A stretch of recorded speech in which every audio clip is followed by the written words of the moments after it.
الذين آمنوا وتطمئن قلوبهم بذكر الله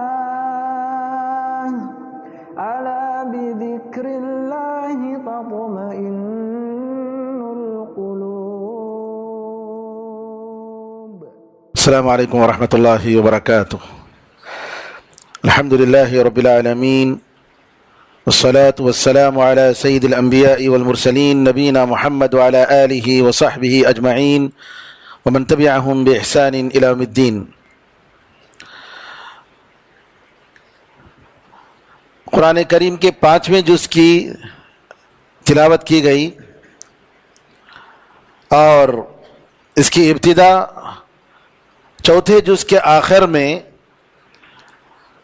نکاح کے تعلق سے کن عورتوں سے شادی ہو سکتی ہے اور کن عورتوں سے شادی نہیں ہو سکتی ہے اس کا ذکر کا تسلسل اللہ نے جاری کیا اور آخر میں یہ بتایا یرید اللہ لیبین لکم ویہدیکم سنن الذین من قبلکم. اللہ تعالیٰ چاہتا ہے کہ تمہیں واضح کریں شریعت کے کیا قوانین ہیں، کیا نظام ہے. اللہ تعالیٰ یہ چاہتا ہے اور چاہتا یہ ہے کہ تم پر توبہ کرے اور اللہ تعالیٰ بڑا جاننے والا اور بڑی حکمت والا ہے. اس سے معلوم ہوتا ہے کہ اللہ تعالیٰ کی شریعت بندوں کے لیے رحمت ہے اور اللہ تعالیٰ چاہتا ہے کہ بندے ہدایت پر رہیں، ان کو نیک راستہ بتائے، سیدھا راستہ بتائے، ان پر توبہ کرے. اللہ تعالیٰ کبھی بھی بندوں پر ظلم کرنا نہیں چاہتا. اور آگے چل کر اللہ نے بتایا واللہ یرید ان یتوب علیکم. دوبارہ اللہ فرماتا ہے اللہ تعالیٰ تم پر توبہ کرنا چاہتا ہے، لیکن جو لوگ شہوتوں کے پیچھے جاتے ہیں وہ لوگ چاہتے ہیں کہ تم لوگ حق سے مائل ہو جاؤ، دور چلے جاؤ. وَيُرِيدُ الَّذِينَ يَتَّبِعُونَ الشَّهَوَاتِ أَن تَمِيلُوا مَيْلًا عَظِيمًا. یہ آیت میرے بھائیوں کہ شہوتوں کی پیروی کرنے والے چاہتے ہیں کہ تم بہت دور چلے جاؤ، تم اللہ کے دین سے مائل ہو جاؤ. آپ دیکھیں گے کہ آج جس طریقے سے مغرب کی دنیا، یورپ جو کچھ کر رہی ہے نعوذ باللہ فحاشی کے میدان میں، بے حیائی کے میدان میں، جی فیشن شو، پتہ نہیں کیا کیا، کیسی کیسی غلاظت، اور اس طریقے سے نعوذ باللہ کہ 24 گھنٹے برائی کی طرف دعوت. ان کے جتنے وسائل ہیں ان سارے وسائل کے ذریعے فحاشی کو پھیلانا چاہتے ہیں، جبکہ اللہ تعالیٰ چاہتا ہے کہ مومن ایمان والے اللہ تعالیٰ کی عافیت میں رہیں اور پردہ میں رہیں، عفت اور پاسداری، پاک دامنی، یہ ساری چیزیں رہیں. اللہ تعالیٰ یہ چاہتا ہے، لیکن یہ لوگ نعوذ باللہ باطل پرست لوگ شہوتوں کے پیچھے جاتے ہیں. سورہ نساء عام طور پر آپ دیکھیں گے کہ اس مدنی صورتیں جن میں یہودیوں کا ذکر، منافقوں کا ذکر، شریعت کے ایک احکام، نکاح کے مسائل، میاں بیوی کے درمیان اختلافات ہو جائے تو اس کا حل کیسے کرنا ہے، جی اس قسم کی ساری چیزیں، اور اس طریقے تیمم کا ذکر سب آیا ہے اس سورے میں. پھر اس میں اللہ تعالیٰ نے بعض عورتوں نے یہ خواہش کی کہ کاش ہمیں بھی میراث میں، انہیریٹنس میں مردوں کے برابر حق مل جاتا. تو اللہ نے کہا کہ اللہ تعالیٰ نے مردوں اور عورتوں کے درمیان جو ایک دوسرے پر فوقیت دی ہے اس کو تم خواہش مت کرو، اس کی تم خواہش مت کرو. مردوں کو مردوں کا کام ہے، ان کا مقام ہے، عورتوں کو عورتوں کا مقام ہے. اور اللہ نے یہ بھی فرمایا للرجال نصیب مما اکتسبوا وللنساء نصیب مما اکتسبنا. مردوں کے لیے جو وہ کماتے ہیں اس میں سے کچھ حصہ ملے گا، اور عورتیں جو کچھ کماتی ہیں اس کا بھی حصہ ملے گا. ہر ایک کے لیے ان کا میدان ہے. تو ایک دوسرے کو خواہش کرنے کی ضرورت نہیں. اس سے معلوم ہوتا ہے کہ آج مرد عورت بننے کی کوشش کرتا ہے اور عورت مرد بننے کی کوشش کرتی ہے. جی اپنا سیکس بدلنے کی کوشش کرتے ہیں، نعوذ باللہ. یہ سب اللہ تعالیٰ کی پیدائش میں تحریف کرنا ہے اور تماشا اور کھیل کرنا ہے، نعوذ باللہ من ذالک. جب اللہ تعالیٰ نے تمنا کرنے سے منع کر دیا کہ تم تمنا مت کرو، ایک دوسرے کو اللہ نے جو فوقیت دی ہے اس پر، اس کی تم خواہش مت کرو، تو کیسے یہ کہ انسان نعوذ باللہ اپنے سیکس کو بدل سکتا ہے اور اپنے جنس کو بدل سکتا ہے. پھر اس کے بعد اللہ تعالیٰ نے فرمایا کہ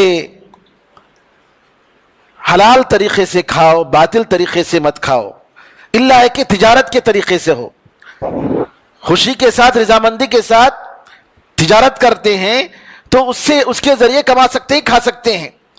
امام قرطبی رحمت اللہ علیہ اس آیت کی تفسیر میں فرماتے ہیں کہ یہ آیت صاف دلالت کرتی ہے کہ صوفیہ، جاہل صوفیہ جو کہتے ہیں کہ بزنس وغیرہ نہیں کرنا ہے، کمانا نہیں ہے، ان کا جو دعویٰ ہے اس پر یہ آیت رد کرتی ہے، کیونکہ اللہ تعالیٰ نے ہمیں رزق تلاش کرنے کا حکم دیا. دیکھیے، اللہ پر بھروسہ کرنا ہے، لیکن توکل اللہ پر ہونا ہے، لیکن انسان کو محنت کرنی ہے، اسباب تلاش کرنا ہے. اور اگر جیسا کہ عمر رضی اللہ عنہ نے فرمایا کہ تم لوگ مسجد میں بیٹھ جا کر یہ کہو کہ اللہ تعالیٰ ہمیں کھلائے گا، کیونکہ آسمان سے سونے اور چاندی کی بارش نہیں ہوتی، زمین سے سونے اور چاندی نکلتے نہیں ہیں جی، لہذا جاؤ اور محنت کرو. اور عمر رضی اللہ عنہ کہتے تھے کہ اگر میں کسی آدمی کو دیکھتا ہوں ہٹا کھٹا ہے، تندرست ہے، لیکن رزق کے لیے کوشش نہیں کرتا ہے، تو میری نظر سے گر جاتا ہے. توکل کرنا چاہیے اللہ تعالیٰ پر، اسباب اختیار کرنے کے بعد اسباب بھی اختیار کرنا چاہیے. اسی لیے علماء نے کہا کہ اگر کوئی شخص توکل پر کلام کرتا ہے تو نعوذ باللہ وہ شرک کرتا ہے، اور اگر کوئی اسباب اختیار کرنے پر کلام کرتا ہے جیسا کہ صوفیہ نے کہا، تو نبی کریم صلی اللہ علیہ وسلم کی سنت پر وہ اعتراض کر رہا ہے. نبی کریم صلی اللہ علیہ وسلم اللہ تعالیٰ پر سب سے زیادہ توکل کرنے والے. جنگ احد میں 2 زرہ پہنا انہوں نے، جنگی لباس جو ہوتا ہے زرہ، 2 لباس. جاسوس کو بھیجتے ہیں جی، صفوں کو ترتیب دیتے ہیں، فلاں جگہ فلاں آدمی، فلاں جگہ فلاں آدمی، تمہیں یہاں رہنا ہے، انصار کے کمانڈر فلاں، مہاجرین کے کمانڈر فلاں، یہ ساری ترتیب. جنگ بدر میں بھی تو نبی کریم صلی اللہ علیہ وسلم کی جو حکمت عملی ہے، آپ دیکھیں گے اسباب اختیار کیا آپ نے، ساتھ ساتھ اللہ پر بھروسہ. تو یہی مومن کے لیے اسی کا حکم دیا گیا ہے. اور یہ جاہل لوگ کہتے ہیں کہ نہیں مسجد میں بیٹھ کر اللہ اللہ کریں گے تو آپ کو مل جائے گا، یہ بات بالکل غلط ہے. یہاں اللہ نے فرمایا یا ایھا الذین آمنوا لا تأکلوا اموالکم بینکم بالباطل، اے ایمان والو تمہارے مال کو تمہارے درمیان باطل طریقے سے مت کھاؤ، ناجائز طریقے سے مت کھاؤ. الا ان تکون تجارتا عن تراض منکم، اللہ کے تجارت کے طریقے سے رضامندی کے ساتھ اگر ہے تو کوئی حرج نہیں. آگے چل کر اللہ تعالیٰ نے فرمایا اگر تم کبیرہ گناہوں سے بچو گے تو ہم چھوٹے گناہوں کو معاف کر دیں گے اور تمہیں بہترین جگہ داخل کریں گے، جنت میں داخل کریں گے. کبیرہ گناہ کیا ہے؟ کبیرہ گناہ وہ گناہ ہے جس کے بارے میں قرآن یا حدیث میں عذاب کا ذکر آیا، یہ گناہ کریں گے تو عذاب. جیسا کہ نبی کریم صلی اللہ علیہ وسلم نے فرمایا جو آدمی اپنے کپڑے کو ٹخنے سے نیچے تکبر کے ساتھ لٹکاتا ہے، قیامت کے دن اللہ تعالیٰ اس کو نہیں دیکھے گا. یہ الگ عذاب، یہ الگ جرم، تکبر کے ساتھ لٹکانا. اور اگر تکبر کے بغیر بھی اگر ہے، حدیث میں آتا ہے ما اسفل من الکعبین ففی النار، ٹخنے سے نیچے جو بھی کپڑا ہے مردوں کے لیے یہ کیا ہے؟ یہ دوزخ میں ہے. باقاعدہ اس کا ذکر آ گیا تو اس کا مطلب یہ کبیرہ گناہ ہے.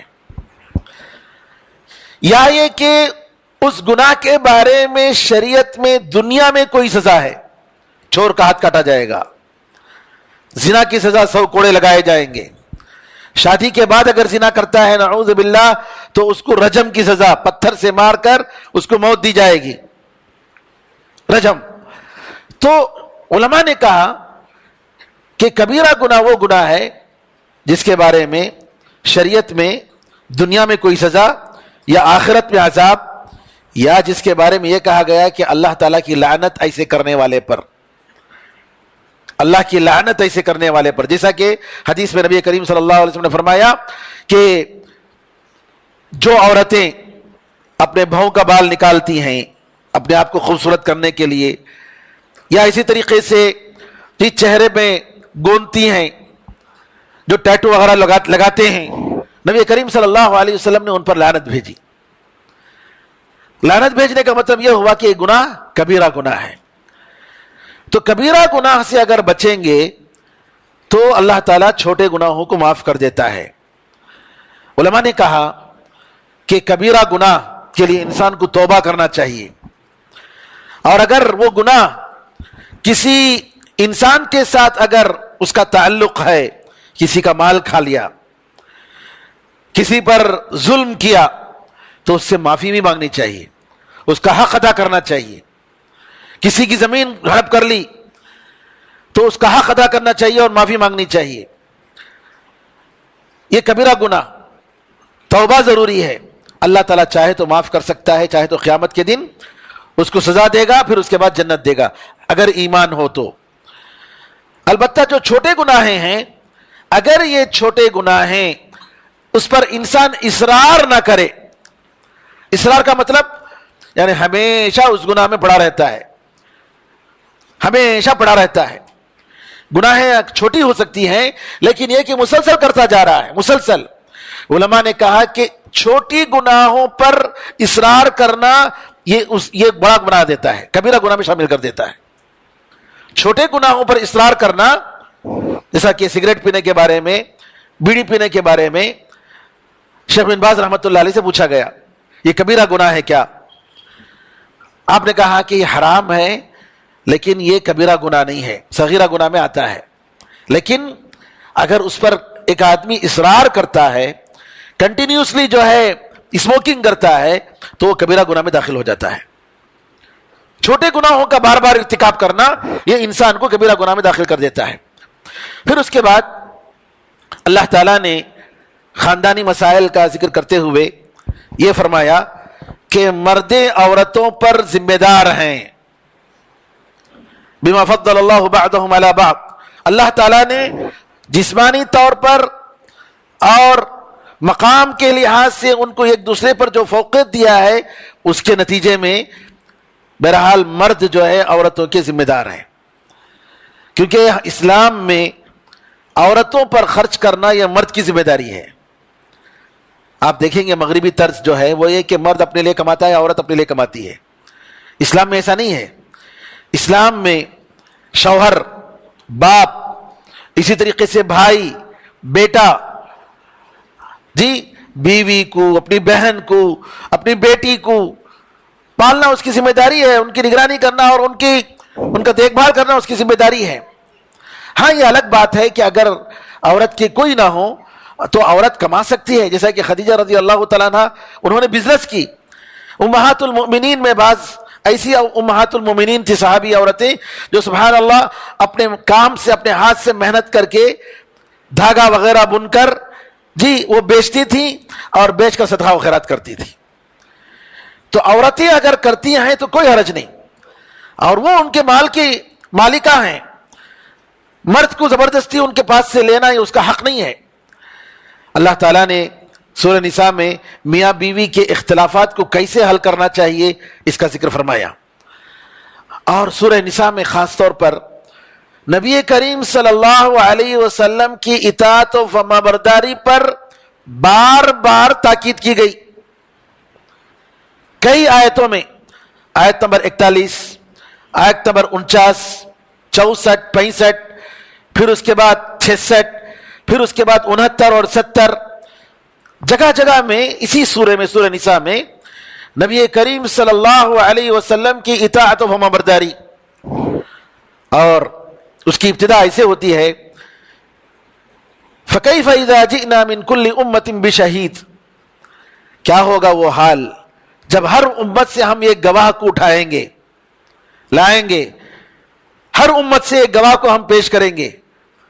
وجئنا بک علی ہؤلاء شہیدا، اور اے محمد قیامت کے دن آپ کو اس امت پر، یہ صحابہ اور ان کے بعد آنے والے امت مسلمہ کے بارے میں آپ کو جو ہے گواہ کے طور پر پیش کیا جائے گا۔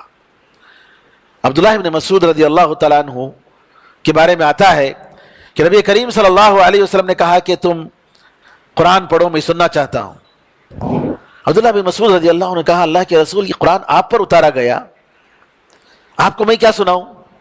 کہا کہ نہیں، میں دوسروں سے سننا چاہتا ہوں۔ عبداللہ ابن مسعود رضی اللہ عنہ نے سورہ نساء پڑھنی شروع کی، پڑھتے جاتے ہیں، اس آیت میں جب پہنچتے ہیں تو دیکھتے ہیں کہ نبی کریم صلی اللہ علیہ وسلم کی آنکھوں سے آنسو جاری ہیں، رو رہے ہیں، اور کہا کہ کافی ہے۔ نبی کریم صلی اللہ علیہ وسلم قیامت کے اس منظر کو تصور کرتے ہوئے آپ روتے ہیں، امت کے بارے میں گواہ کے طور پر پیش کیا جائے گا۔ نبی کریم صلی اللہ علیہ وسلم اپنی امت کے لیے کتنی بار روئے ہیں، اور آپ پر شفقت، اور آپ کے ساتھ جو امت کے ساتھ جو شفقت اور جو رحمت، اللہ اکبر۔ نبی کریم صلی اللہ علیہ وسلم قیامت کے دن جب آپ کو سفارش کے لیے اجازت دی جائے گی تو سب سے پہلے جو کہیں گے امتی امتی، میری امت، میری امت، میری امت کے لیے میں سفارش کرنا چاہتا ہوں۔ میرے بزرگوں، میرے بھائیوں، نبی کریم صلی اللہ علیہ وسلم کا حق ہمارے اوپر، ہم مسلمانوں پر اتنا زیادہ ہے کہ علامہ ابن قیم رحمۃ اللہ علیہ درود کے بارے میں جو انہوں نے کتاب لکھی ہے، اس کتاب میں لکھتے ہیں جلاء الافہام میں کہ اگر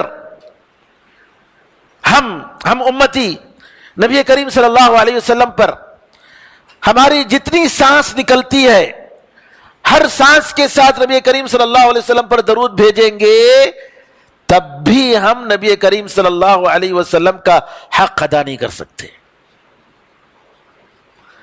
ہماری جتنی سانس ہے اتنی ہر سانس کے ساتھ نبی کریم صلی اللہ علیہ وسلم پر اگر ہم درود بھیجیں گے صلی اللہ علیہ وسلم، نبی کریم صلی اللہ علیہ وسلم کا حق جو ہمارے اوپر ہے ان کے تعلق سے وہ حق ادا نہیں کر سکتے۔ شیخ الاسلام ابن تیمیہ رحمۃ اللہ علیہ فرماتے ہیں کہ اس دنیا میں آج جو بھی خیر ہے وہ نبی کریم صلی اللہ علیہ وسلم کی وجہ سے ہے۔ نبی کریم صلی اللہ علیہ وسلم کی محنت، ان کی دعوت اور ان کی تعلیم کی وجہ سے ہے، اور جو بھی شر ہے اس دنیا میں نبی کریم صلی اللہ علیہ وسلم کی مخالفت کی وجہ سے ہے۔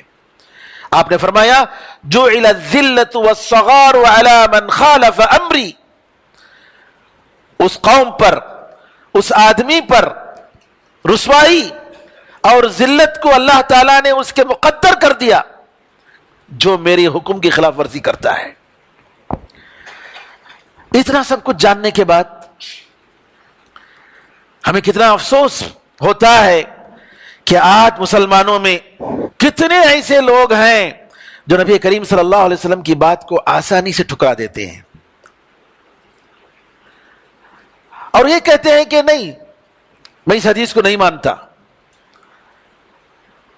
تمل ناڈو میں کچھ ایسی جماعتیں ہیں جو نعوذ باللہ نبی کریم صلی اللہ علیہ وسلم کی کتاب حدیثوں کو، جو سب سے زیادہ صحیح کتاب جو مانی جاتی ہے صحیح بخاری، کہتے ہیں کہ اس میں 60 حدیثیں جھوٹی حدیثیں ہیں۔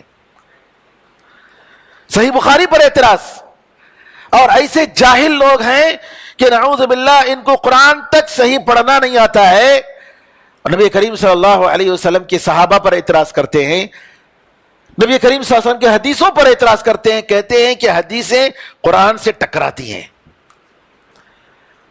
قرآن میں اللہ تعالیٰ فرماتا ہے وَلَوْ كَانَ مِنْ عِنْدِ غَيْرِ اللَّهِ لَوَجَدُوا فِيهِ اخْتِلَافًا كَثِيرًا، اگر اللہ کے سوا کسی اور کی طرف سے یہ دین ہوتا تو اس میں بہت سارا اختلاف پاتے۔ یہ اللہ کی طرف سے ہے۔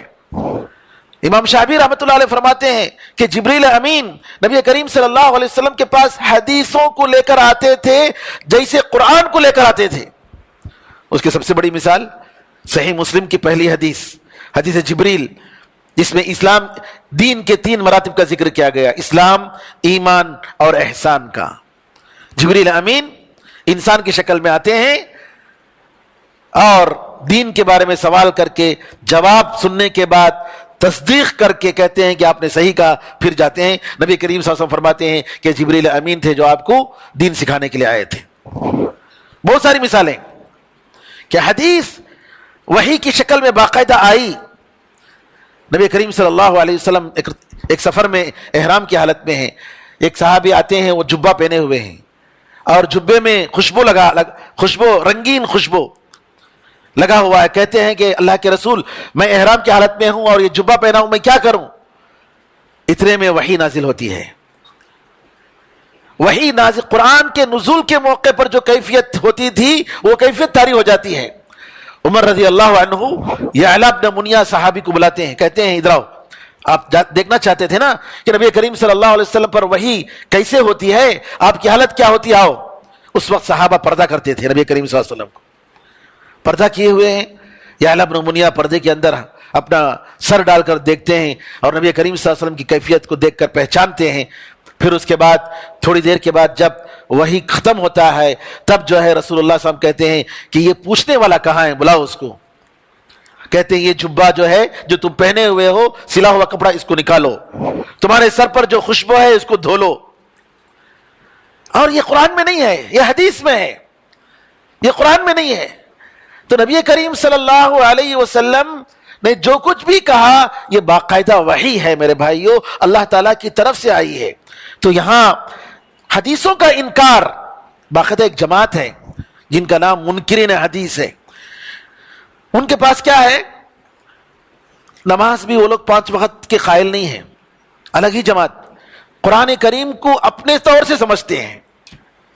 کیا کرتے ہیں، ان میں سے کئی جماعتیں، بعض لوگ کہتے ہیں 3 نماز پڑھیں گے تو کافی ہے، 3 وقت کی نماز، بعض لوگ کہتے ہیں 2 وقت کی نماز، منکرین حدیث اور ان کے شبہات۔ میرے بھائیوں، ہم لوگوں کو آج کا جو زمانہ ہے جس میں حق اور باطل بالکل گڑبڑ ہو چکا ہے، آج کیوں پوری دنیا چاہتی ہے کہ صوفیزم کو پھیلایا جائے؟ کیوں شیعہ کی تائید کر رہے ہیں؟ کیوں؟ ہم دیکھ رہے ہیں بابری مسجد کا مسئلہ، کوئی بھی مسئلہ، کون ہمارے ساتھ ہے کون ہمارا دشمن ہے، بالکل امت مسلمہ کدھر ہے دیکھ رہے ہیں ہم۔ ان کے لوگ باقاعدہ اعتراف کر رہے ہیں اور یہ کہتے ہیں، شیعہ بورڈ کی طرف سے اعلان ہوا کہ بابری مسجد جو ہے یہ رام مندر کی جگہ ہے، یہاں رام مندر ہونی چاہیے۔ نعوذ باللہ من ذالک۔ تو مسلمان ہو، یہ اسلام ہے، مسلمانوں کا مسئلہ ہے، مسلمانوں کا ایشو، اور مسلمانوں کے خلاف بول رہے ہیں۔ نعوذ باللہ من ذالک۔ حیا تو ہونی چاہیے۔ جی، تو میں یہ کہنا چاہ رہا ہوں کہ آج ہمیں ضرورت ہے کہ ہم حق کو حق کی شکل میں دیکھنے کی کوشش کریں، اللہ تعالیٰ اس کی توفیق عطا فرمائے۔ باطل کو باطل کی شکل میں دیکھیں اور اس سے دور رہیں، ورنہ آج ہر آدمی جو ہے اپنی منمانی کر رہا ہے۔ اسی لیے ہم لوگ یہ کہتے ہیں کہ دین ایک نام میں نہیں ہے، ایک شکل و صورت میں نہیں ہے، ایک دین اسلام۔ بعض لوگوں کے پاس اس کا مطلب یہ ہوا کہ اولیاء پرستی، ان کے پاس کچھ فاتحے ہیں، رسم و رواج ہیں، وہی دین ہے ان کے پاس۔ کچھ لوگ ہیں جو دوسرے قسم کے لوگ جن کا کام ہی یہ ہے مارو توڑو قتل کرو۔ ان کے دماغ میں یہ ہے کہ جب تک اسلامی حکومت نہیں مل جاتی اس وقت تک مسلمانوں کو کامیابی نہیں مل سکتی، چلو اسلامی حکومت کے لیے دوڑو، اسلامی خلافت قائم کرو۔ کچھ لوگ ہیں جن کے پاس یہ ہے کہ جو ہے دیکھتے ہیں، آپ ویڈیو میں جا کر دیکھیں یوٹیوب میں، کیسے ناچ گانے، نعوذ باللہ، ذکر کریں ذکر، شیطان طاری ہوتا ہے ان لوگوں پر، اور کس طریقے سے جو ہے ذکر کرتے ہوئے نعوذ باللہ ان کے اندر شیطان کیسے داخل ہوتا ہے اور کیسے اوپر نیچے ہوتے ہیں اور کود کر جو ہے نیچے گرتے ہیں، نعوذ باللہ من ذالک۔ سارے مناظر آپ دیکھ سکتے ہیں، آج کل یوٹیوب پہ سارے موجود ہیں صوفیہ کے پاس۔ کون سا دین؟ ایک عام آدمی پریشان ہے، ایک عام آدمی کو سمجھ بھی نہیں آتا کہ کس اسلام کو فالو کرے۔ ہر کوئی کہتا ہے کہ یہی صحیح دین ہے، یہی صحیح دین ہے، یہی صحیح دین ہے۔ اس لیے ہم کہتے ہیں میرے بھائیوں کہ اگر دین صحیح دین اور سچا دین ہے تو وہ دین، جیسا کہ نبی کریم صلی اللہ علیہ وسلم نے فرمایا، آج میں اور میرے صحابہ جس راستے پر ہیں اس راستے کو فالو کرنے والے وہ جنت پہ جائیں گے، باقی جتنے فرقے ہوں گے وہ دوزخ پہ جائیں گے۔ لہذا یہ کوئی معمولی بات نہیں ہے میرے بھائیو. آج اس کو ہم لوگ چونکہ ہمارے پاس اس کی نزاکت نہیں ہے, اس کی گہرائی میں ہم لوگ نہیں جا رہے ہیں, ہم سمجھتے ہیں کہ سب ٹھیک ہے, کوئی مسئلہ نہیں, سب دین کا کام کر رہے ہیں. نہیں, دین کا کام کرنے والا ہو سکتا اخلاص, اس میں کوئی شک نہیں, ان کے پاس اخلاص ہے. دشمنان اسلام بھی وہ جو سمجھتے ہیں حق سمجھ کر, ان کے پاس بھی اخلاص ہوگا. لیکن طریقہ محمدی صلی اللہ علیہ وسلم, نبی کریم صلی اللہ علیہ وسلم کا طریقہ ان کے پاس نہیں ہے. اور جب تک طریقہ نبی کریم صلی اللہ علیہ وسلم کا نہیں ہوگا, اس وقت تک کامیابی نہیں ہو سکتی, اس وقت تک امت متحد نہیں ہو سکتی, اس وقت تک اللہ تعالیٰ کی رحمت نہیں آ سکتی. یہ بات یاد رکھیے گا. لہذا آئیے ان آیتوں میں ہم غور کریں. اللہ تعالیٰ فرماتا ہے یومئذ یود الذین کفروا وعصوا الرسول لو تسوی بہم الارض ولا یکتمون اللہ حدیثا. اس دن کافر اور جنہوں نے رسول کی مخالفت کی وہ خواہش کریں گے کاش زمین کے ساتھ ان کو بھی برابر کر دیا جاتا, اور وہ اللہ تعالیٰ کو کوئی بات چھپائیں گے نہیں. یعنی دوبارہ نہ زندہ ہوتے تو بہتر ہوتا, یہ سوچیں گے وہ لوگ. کون؟ رسول صلی اللہ علیہ وسلم کی مخالفت کرنے والے. آیت نمبر 49 میں فرماتا ہے اسی سورہ میں, یا ایھا الذین آمنوا اطیعوا اللہ واطیعوا الرسول. اے لوگوں جو ایمان لائے ہو, اللہ کی بات مانو, رسول کی بات مانو, اور تمہیں جو ذمہ دار ہیں ان کی بات مانو. یہاں میں ایک بات بتانا چاہتا ہوں, اسلام چاہے حکومت کا معاملہ ہو یا کوئی بھی ادارہ ہو, وہ چاہتا ہے اسلام کے آپس میں اختلاف نہ ہو. اسی لیے اللہ تعالیٰ یہاں فرماتا ہے اے ایمان والو اللہ کی اطاعت کرو, رسول کی اطاعت کرو, اور تمہارے ذمہ سے جو ذمہ دار ہیں ان کی اطاعت کرو. جو ذمہ دار تم میں سے ہیں ان کی اطاعت کرو. فَإِن تَنَازَعْتُمْ فِي شَيْءٍ فَرُدُّوهُ إِلَى اللَّهِ وَالرَّسُولِ. اگر آپس میں اختلاف ہو جائے تو اللہ اور اس کے رسول کی طرف لوٹاؤ. اس کا مطلب یہ ہے دین ہمارا ایسا دین ہے میرے بھائیوں کہ کہتا ہے سفر میں اگر 3 آدمی ہیں, ایک آدمی امیر ہونا چاہیے, 2 آدمی بھی ہیں تو یہ ایک آدمی اس میں سے امیر ہونا چاہیے, بڑا ہونا چاہیے. معاملہ اسی وقت بنے گا. اور اگر ایک ادارے میں کام کرنے والے, ایک اسکول میں کام کرنے والے جو ذمہ دار ہیں ان کی بات نہیں مانیں گے تو کیا ہوگا؟ تماشا بن جائے گا. بڑے آدمی کی کوئی حیثیت نہیں رہے گی, ہر آدمی منمانی کرے گا. آج یہی ہوتا ہے. تھوڑا سا اختلاف ہوا ایڈمنسٹریشن میں میرے اور آپ کے درمیان, میں آپ سے نکل کر آپ کے خلاف جو ہے چرچا کرنے لگا, یہ لوگ ایسے ہیں, یہ لوگ ویسے ہیں, یہ لوگ ایسے ہیں. ارے اللہ سے ڈرو بھائی, اللہ سے ڈرو. اختلافات کس کے ساتھ نہیں ہوتے ہیں, لیکن ایک آدمی آپ کی ذمہ دار ہے, جب تک وہ دین کے مخالف نہیں ہے, اللہ اور اس کے رسول کی خلاف ورزی نہیں کرتا ہے, ان ایڈمنسٹریشن کی چیزوں کو درگزر کرنا چاہیے. آپ اللہ کے لیے کام کر رہے ہیں نا, اگر آپ کو پسند نہیں ہے الحمدللہ جزاک اللہ خیر بول کر چلے جائیے دوسری جگہ, کوئی حرج نہیں. لیکن آپ اس کے خلاف علم بغاوت قائم کریں, یہ ایسے ہیں, یہ ویسے ہیں, اتنے سال کچھ بھی نہیں, جب نکلنے کے بعد یہ ساری باتیں, یہ اچھی بات نہیں ہے. قرآن کریم کی ہدایت دیکھیے. آج جماعتوں میں جو اختلافات, کرسیوں کی جو طلب اور پوسٹ کے لیے جو مرنا ہے نعوذ باللہ, یہ اسی وجہ سے ہے. ایک مسلمان اللہ کے لیے کام کرتا ہے, پوسٹ سے اس سے کوئی تعلق نہیں ہونا چاہیے, منصب کی خواہش ہرگز نہیں ہونی چاہیے. ابو ذر رضی اللہ عنہ کو نبی کریم صلی اللہ علیہ وسلم نے وصیت کی, ابو ذر میں دیکھ رہا ہوں کہ آپ کمزور ہیں, میں دیکھ رہا ہوں کہ آپ کمزور ہیں, 2 آدمیوں پر کبھی بھی بڑے مت بنو, کوئی پوسٹ قبول نہ کرو. آج کیا ہے, ہر آدمی پوسٹ کی خواہش کرتا ہے, میں جماعت کا امیر بننا چاہتا ہوں, میں مرکز کا امیر بننا چاہتا ہوں. ارے بھائی نعوذ باللہ من ذالک, یہ چیز ہمارے دلوں سے نکالنے کی ضرورت ہے. اللہ نے فرمایا اگر آپس میں اختلاف ہو جائے اللہ اور اس کے رسول کی طرف لوٹاؤ. انسان ہے تو اختلاف ہوگا, ضرور اختلاف ہوگا. تو کیا کرنا ہے, اللہ اور اس کے رسول کا کیا حکم ہے, چاہے ذمہ دار ہوں, چاہے کام کرنے والے ہوں, جو بھی ہوں. اور ایڈمنسٹریشن میں اختلافات ہیں تو چھوڑ کر دینا چاہیے. اس کی وجہ سے اختلاف کرنا, مخالفت پر آنا غلط بات ہے. میں بولوں گا بھائی یہ حضرت ٹھیک ہے, آپ بولیں گے نہیں نہیں یہ حضرت ٹھیک نہیں ہے، اگر آپ ذمہ دار ہیں تو میرا فرض بنتا ہے، چلیے بھائی آپ ذمہ دار ہیں، جزاک اللہ خیر، کوئی بات نہیں، میں آپ کی مخالفت نہیں کروں گا، مجھے جو بولنا تھا میں نے بول دیا ہے، لیکن اگر آپ چاہ رہے ہیں تو ٹھیک ہے، کوئی مسئلہ نہیں، نہیں نہیں نہیں وہ میری بات نہیں مانے، میں ان کے ساتھ نہیں رہوں گا، چلو باہر نکلو۔ یہ اسلام کا طریقہ نہیں ہے میرے بھائیوں۔ اسلام چاہتا ہے کہ ہم لوگ آپس میں مضبوط ہوں، ایک دوسرے کا سہارا دیں۔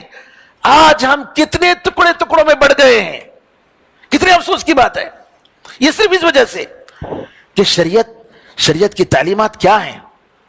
آدمی چاہے کتنا بڑا عالم بن جائے، جی کتنے بڑا پیسے والا بن جائے، آدمی کو چاہیے جب بڑا ہے ایک آدمی، اس کو ہم نے پوسٹ دے کر رکھا ہے، جب تک شریعت کی خلاف ورزی نہیں کرتا ہے، کیونکہ حدیث میں آتا ہے لا طاعت لمخلوق فی معصیت الخالق، اللہ کی خالق کی نافرمانی میں کسی بھی مخلوق کی بات مانی نہیں جائے گی، قبول نہیں کی جائے گی۔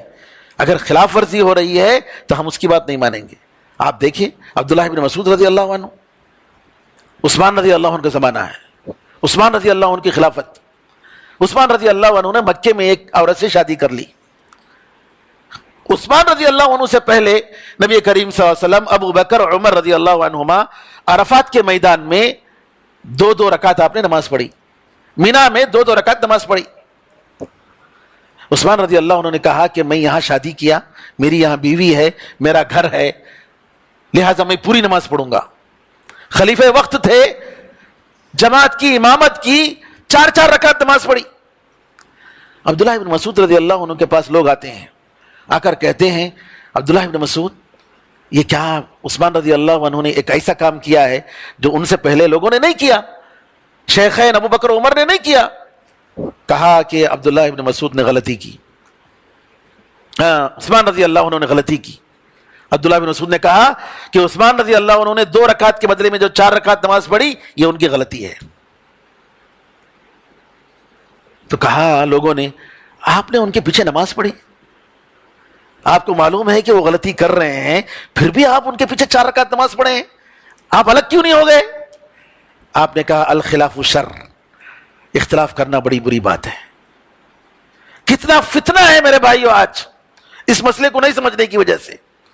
ایک دوسرے کا ساتھ دینا چاہیے خیر کے معاملے میں، کبھی بھی کوئی بھی انسان ایسا نہیں پرفیکٹ ہے، ہرگز نہیں ہے، ہر ایک سے غلطی ہوتی ہے، لیکن ایک آدمی کو ہم نے بڑا بنایا، چاہے جماعت کا، چاہے ادارے کا، چاہے وہ کسی بھی جگہ کا، تو اس کی جو اجتہادی غلطیاں ہیں، آپ کی نظر میں یہ ہے کہ یہ غلط ہے، میری نظر میں ہے کہ اس کا الٹا غلط ہے، اتنا ہی نہ ہے، شریعت میں اس کی بھی گنجائش ہے، اس کی بھی گنجائش ہے، اس کی وجہ سے آپس میں لڑ لینا اور رشتے ختم کر لینا یہ اسلام کے تعلیم کے بالکل برخلاف ہے۔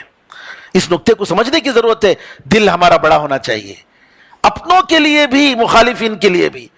آج ایک منہج کے ماننے والے، ایک طریقے کے ماننے والے، ایک عقیدے کے ماننے والے کتنے ٹکڑوں میں بٹے ہوئے ہیں ہم۔ شیطان ہمارے درمیان کیسے کھیل رہا ہے، اور ختم، یہ ہمارے فلاں صاحب ہیں، فلاں کے فلاں عالم ہے، فلاں کے فلاں عالم ہے، نعوذ باللہ من ذالک۔ بہرحال یہ گروپزم، یہ پارٹی بازیاں، اسلام میں اس کے لیے کوئی جگہ نہیں۔ دل سب کے لیے رکھنا چاہیے، اپنے ان ساری چیزوں کو اٹھا کر پھینکنا چاہیے، اور اللہ کے لیے کام کرنے کی ضرورت ہے، اللہ کو راضی کرنے کے لیے کام کرنے کی ضرورت ہے۔ اور اگر اجتہاد کرنے والے نے غلطی کی یا اس کی کوئی ذاتی مصلحت تھی، وہ قیامت کے دن اللہ کے سامنے جواب دے گا، اللہ کے سامنے وہ جا کر جواب دے گا، آپ کو جو ہے اس کے بارے میں دخل دینے کی ضرورت نہیں۔ بہرحال یہاں اس آیت میں بھی اللہ تعالیٰ نے رسول اللہ صلی اللہ علیہ وسلم کی اطاعت کرنے کا حکم دیا۔ وَمَا أَرْسَلْنَا مِن رَّسُولٍ إِلَّا لِيُطَاعَ بِإِذْنِ اللَّهِ، آیت نمبر 64۔ ہم نے کسی بھی رسول کو نہیں بھیجا الا یہ کہ وہ اللہ کے حکم سے اس کی اطاعت کی جائے۔ اس کے بعد آگے وَلَوْ أَنَّهُمْ إِذْ ظَلَمُوا أَنفُسَهُمْ جَاءُوكَ فَاسْتَغْفَرُوا اللَّهَ، اگر یہ لوگ جب غلطی کرتے ہیں، اپنے آپ پر ظلم کرتے ہیں، یہ آپ کے پاس آتے اور اللہ تعالیٰ سے معافی مانگتے، اور ان کے لیے نبی کریم صلی اللہ علیہ وسلم اللہ سے معافی مانگتے، تو یہ لوگ اللہ تعالیٰ کو ضرور ان کے توبے کو قبول کرنے والا اور رحم کرنے والا پاتے ہیں۔ میرے بھائیوں، میں نے گزشتہ درس میں متشابہات اور محکم قرآن کریم کی دو قسم کی آیتوں کا میں نے ذکر کیا تھا۔ یہ آیت بعض حضرات جو مسلمانوں میں قبر پرستی کے قائل ہیں، یہ آیت کو دلیل لے کر کیا کرتے ہیں، یہ آیت جا کر نبی کریم صلی اللہ علیہ وسلم کی قبر کے پاس پڑھتے ہیں اور کہتے ہیں اللہ کے رسول، اللہ نے قرآن میں ایسا کہا ہے کہ اگر یہ لوگ اپنے آپ پر جب ظلم کرتے اور اللہ سے معافی مانگتے اور رسول کے پاس معافی مانگتے اور رسول ان کے لیے اللہ سے معافی مانگتے تو کیا ہے، اللہ تعالیٰ ان کو معاف کر دیتا۔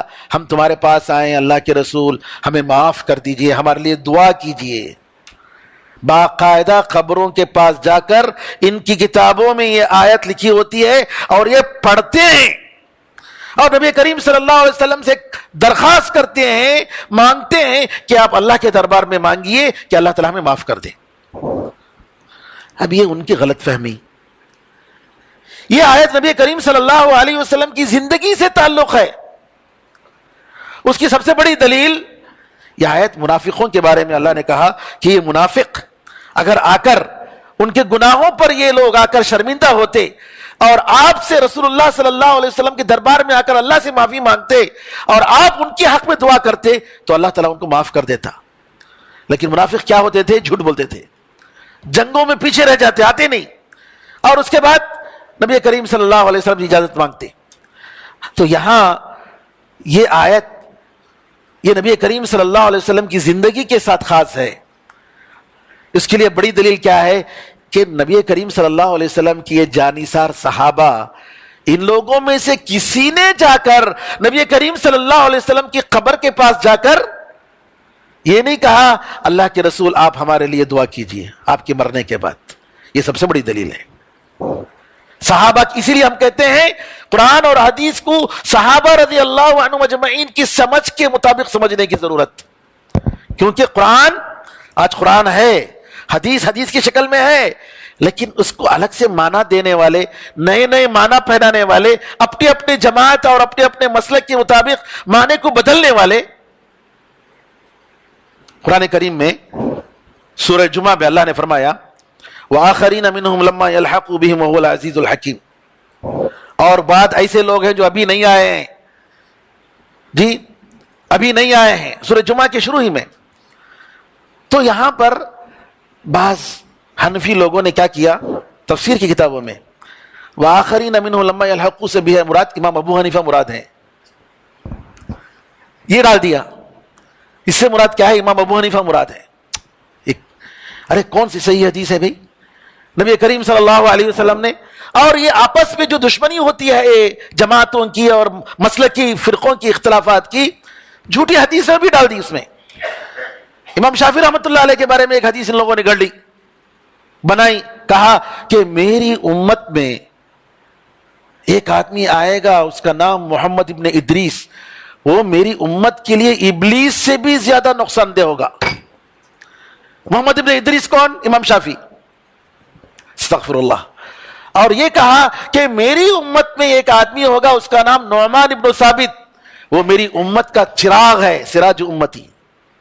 یہ سب جو ہے نعوذ باللہ یعنی دشمنی عداوتوں میں اتر کر نبی کریم صلی اللہ علیہ وسلم پر جھوٹی حدیثیں گھڑی گئی۔ اسی لیے ہم کہتے ہیں کہ نبی کریم صلی اللہ علیہ وسلم کے دین کو سمجھنا ہے تو صحابہ رضی اللہ عنہم اجمعین ہمارے سامنے ماڈل ہیں، نمونہ ہیں۔ انہوں نے کبھی ایسا نہیں ہوا۔ مثال دیکھ لیجئے، عمر رضی اللہ عنہ کو زمانہ ہے، بارش نہیں ہو رہی ہے، بارش نہیں ہو رہی ہے، قحط سالی ہے، پریشان ہیں۔ عمر رضی اللہ تعالیٰ کہتے ہیں، اللہ تعالیٰ سے دعا کرتے ہیں، اے اللہ، نبی کریم صلی اللہ علیہ وسلم جب تک ہمارے درمیان تھے ہم نبی کریم صلی اللہ علیہ وسلم سے گزارش کرتے اور اللہ تعالیٰ اور آپ سے اے اللہ نبی کریم صلی اللہ علیہ وسلم دعا کرتے اور تو بارش بھیجتا تھا۔ آج ہمارے درمیان نبی کریم صلی اللہ علیہ وسلم نہیں ہیں، ان کے چچا ہیں عباس رضی اللہ عنہ، ہم ان سے گزارش کرتے ہیں وہ دعا کریں گے، اے اللہ ان کی دعا قبول فرما۔ عباس رضی اللہ عنہ دعا کرتے ہیں اور بارش ہوتی ہے۔ کیوں نہیں نبی کریم صلی اللہ علیہ وسلم کے خبر کے پاس جا کر عمر رضی اللہ تعالیٰ عنہ وہاں جا کر یہ نہیں کہتے اللہ کے رسول آپ دعا کیجئے امت پریشان ہے؟ تبلیغی نصاب فضائل درود میں آخر میں مثنوی ملا جامی کے نام سے ہے، مثنوی ملا جامی فارسی زبان میں، آپ دیکھ لیجئے فضائل درود کے آخر میں کہ امت بڑی پریشان ہے، اے محمد صلی اللہ علیہ وسلم اپنا یمنی لال چادر آپ نکال کر اتر کر آئیے، امت کی مدد کیجئے، ترحم یا نبی اللہ ترحم، اللہ کے نبی رحم کیجئے، اللہ کے نبی رحم کیجئے۔ سبحان اللہ، بھئی توحید نبی کریم صلی اللہ علیہ وسلم سے مانگنا یہ کیسے جائز ہو سکتا ہے؟ قرآن میں اللہ فرماتا ہے وَأَنَّ الْمَسَاجِدَ لِلَّهِ فَلَا تَدْعُوا مَعَ اللَّهِ أَحَدًا، مسجدیں اللہ تعالیٰ کی ہیں، اللہ کے ساتھ کسی سے مت دعا کرو، کسی سے مت مانگو، اللہ تعالیٰ صاف کہہ رہا ہے۔ وَإِذَا سَأَلْتَ فَاسْأَلِ اللَّهِ، نبی کریم صلی اللہ علیہ وسلم نے فرمایا مانگنا ہو تو اللہ سے مانگو۔ تو میرے بھائیوں اس آیت کو غلط طریقے سے سمجھ کر بعض لوگ کیا کرتے ہیں، نبی کریم صلی اللہ علیہ وسلم کی خبر کے پاس جا کر مانگتے ہیں۔ پھر آگے آئیے آیت نمبر 65، فَلَا وَرَبِّكَ لَا يُؤْمِنُونَ حَتَّى يُحَكِّمُوكَ فِي مَا شَجَرَ بَيْنَهُمْ، ہرگز نہیں یہ لوگ صحیح معنی میں مومن نہیں ہو سکتے حتیٰ کہ ان کے درمیان جن مسائل میں اختلاف ہوا ہے ان میں حل کرنے کے لیے آپ کو جج بنا لیں، جج قاضی بنا لیں۔ ثم لا يجدوا في انفسهم حرجا مما قضيت، قاضی بننا کافی نہیں ہے، نبی کریم صلی اللہ علیہ وسلم کو جج ماننا کافی نہیں ہے، آپ نے جو کچھ فیصلہ کیا اس فیصلے سے بالکل راضی ہو جائیں، ذرا بھی ان کے دل میں کھٹاس نہ ہو، تنگی نہ ہو۔ لا ثم لا يجدوا في انفسهم حرجا مما قضيت ويسلموا تسلیما، اور پوری طریقے سے تسلیم کر لیں۔ زبیر بن عوام رضی اللہ تعالیٰ کہتے ہیں کہ میرے درمیان اور ایک انصاری کے درمیان اختلاف ہو گیا۔ زبیر رضی اللہ تعالیٰ عنہ کی کھیت جو ہے پہلے تھی، پانی اوپر سے آتا تھا، پہلے زبیر رضی اللہ تعالیٰ عنہ کے کھیت میں پانی آتا تھا، پھر اس کے بعد ایک انصاری تھے ان کی کھیت تھی، اس کو وہاں پانی آتا تھا۔ انصاری کا کہنا یہ تھا کہ نبی کریم صلی اللہ علیہ وسلم آپ بولیے زبیر کو کہ پانی جو ہے جب آئے تو چھوڑ دے، پانی کو چھوڑ دے، پانی جو ہے ہماری کھیت میں آئے۔ یہ صحیح بخاری اور صحیح مسلم کی حدیث ہے۔ تو زبیر رضی اللہ تعالیٰ عنہ سے نبی کریم صلی اللہ علیہ وسلم نے کہا زبیر جب پانی آئے تو پانی اپنی کھیت کو پہلے تم سیراب کر لو، سیراب کرنے کے بعد ان کو چھوڑ دو۔ اور نبی کریم صلی اللہ علیہ وسلم نے کہا کہ ایک بالش پانی تک آنے تک روک لو، پھر اس کے بعد ان کو پانی چھوڑو۔ اب یہ جو انصاری تھے انہوں نے کہا تمہارے پھوپھی کے بیٹے بول کو تمہیں ایسا بول رہی کیا؟ ان کان ابن عمتک، کس کو بول رہے ہیں؟ نبی کریم صلی اللہ علیہ وسلم۔ صفیہ رضی اللہ تعالیٰ عنہ جو نبی کریم صلی اللہ علیہ وسلم کی پھوپھی تھی ان کے بیٹے، کون؟ زبیر رضی اللہ عنہ۔ تمہارے پھوپھی کے بیٹے بول کر تمہیں ایسا فیصلہ کر رہی کیا؟ استغفر اللہ۔ نبی کریم صلی اللہ علیہ وسلم کو غصہ آ گیا۔ نبی کریم صلی اللہ علیہ وسلم نے کہا زبیر پانی آئے تو جو کھیت میں جو چھوٹی دیوار ہوتی دیکھو وہ دیوار تک فل رکھ لو، پھر اس کے بعد چھوڑو ان کو۔ پہلے نبی کریم صلی اللہ علیہ وسلم ان کے فائدے کے لیے فیصلہ کیے، جب اس نے اعتراض کیا نبی کریم صلی اللہ علیہ وسلم کے فیصلے پر، نبی کریم صلی اللہ علیہ وسلم نے کہا تمہارا حق ہے، تم پہلے ہو، تم فل کر لو پانی، اس کے بعد چھوڑو ان کو۔ تب اس وقت قرآن کریم کی آیت اتری، قرآن کریم کی آیت اتری ہرگز نہیں، تیرے رب کی قسم یہ صحیح معنی میں اس وقت تک مومن نہیں ہو سکتے جب تک کہ جن مسائل میں اختلاف ہوا ہے ان میں آپ کو جج نہ مان لیں، پھر اس کے بعد آپ کے فیصلے سے پوری طریقے سے راضی ہو جائیں اور دل میں ذرا بھی کدورت نہیں۔ پھر آیت نمبر 66 میں دیکھیے وَمَن يُطِعِ اللَّهَ وَالرَّسُولَ، جو اللہ کی اطاعت کرے گا، رسول کی اطاعت کرے گا، فَأُولَئِكَ، یہی وہ لوگ ہیں مَعَ الَّذِينَ أَنْعَمَ اللَّهُ عَلَيْهِمْ، جو یہ لوگ ان کے ساتھ ہوں گے قیامت کے دن جن پر اللہ تعالیٰ کی نعمت ہوگی۔ کون؟ انبیاء من النبیین والصدیقین والشہداء والصالحین، انبیاء کے ساتھ ہوں گے یہ لوگ، اللہ اور اس کے رسول کی بات ماننے والے، صدیقین کے ساتھ ہوں گے جی، اور شہداء کے ساتھ ہوں گے، نیک لوگوں کے ساتھ ہوں گے۔ وَحَسُنَ أُولَٰئِكَ رَفِيقًا، کتنی بہترین صحبت ہے ان لوگوں کی۔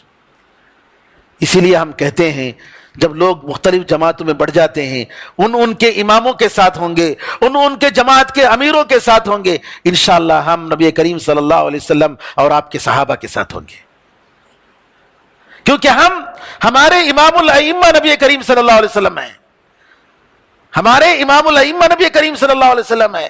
ہم سارے علماء کو مانتے ہیں، سارے ائمہ کو مانتے ہیں، امام ابو حنیفہ کو مانتے ہیں، امام مالک کو مانتے ہیں، امام شافعی کو مانتے ہیں، امام احمد بن حنبل، اور ان کے علاوہ بہت سارے امام بخاری، امام مسلم، امام ترمذی، امام نسائی، ابن ماجہ، امام ثوری، امام ابن عیینہ، امام لیث بن سعد، کتنے محدثین اور کتنے علماء گزرے ہیں، سب کو ہم مانتے ہیں اور ان کے علم سے استفادے کو لازم سمجھتے ہیں۔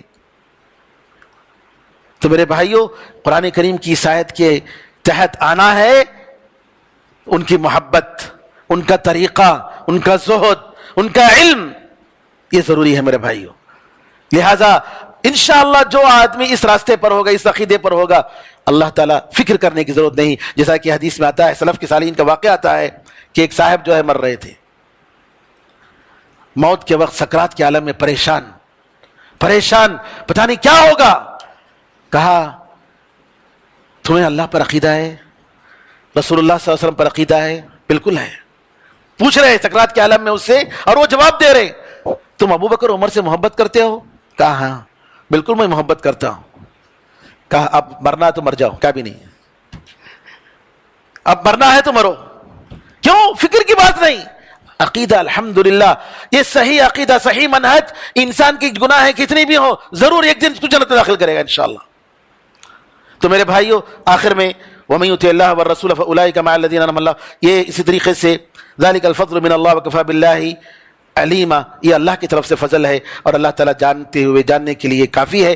اس کے بعد اللہ تعالیٰ نے وضو کا ذکر کیا، تیمم کا ذکر کیا، یہودیوں کی عادتیں جو ان کی صفات ہیں کہ بخیلی کرتے ہیں، بخیلی کا حکم دیتے ہیں، اللہ تعالیٰ کی آیتوں کو چھپاتے ہیں، جادو پر، ٹونا پر یقین کرتے ہیں، اللہ کے کلام کی تحریف کرتے ہیں، جھوٹ بولتے ہیں اور لوگوں کو گمراہ کرتے ہیں، یہ ساری باتیں اس سورہ میں آئی۔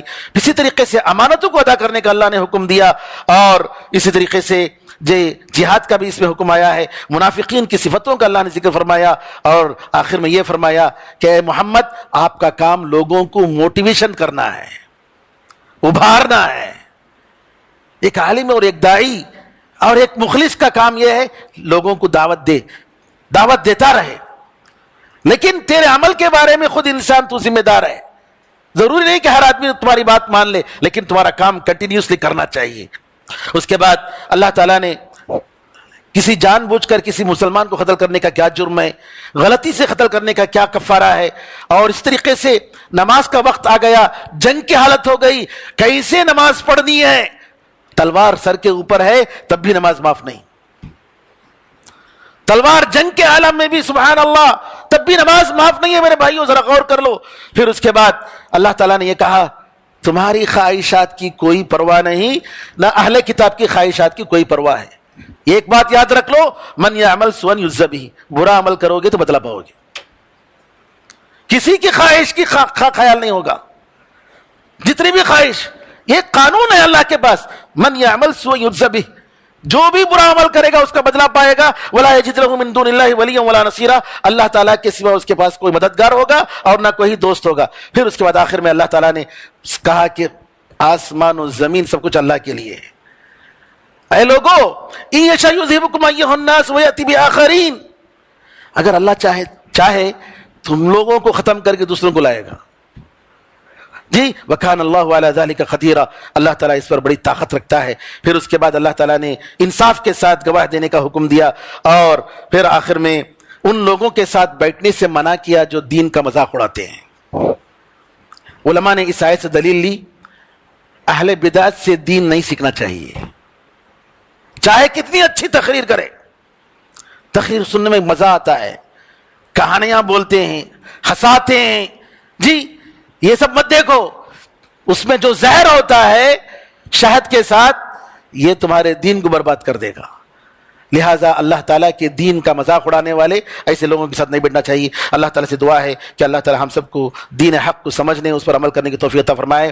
اللہ تعالیٰ ہمیں زیادہ سے زیادہ اس ماہ مبارک میں عبادت کرنے کی توفیق عطا فرمائے، ہماری دعاؤں کو قبول فرمائے اور اس ملک میں امن و امان قائم فرمائے۔ آمین ارحم الراحمین، الحمدللہ رب العالمین، وصلی اللہ وسلم علی نبینا محمد وعلی آلہ وصحبہ اجمعین، والسلام علیکم ورحمۃ اللہ وبرکاتہ۔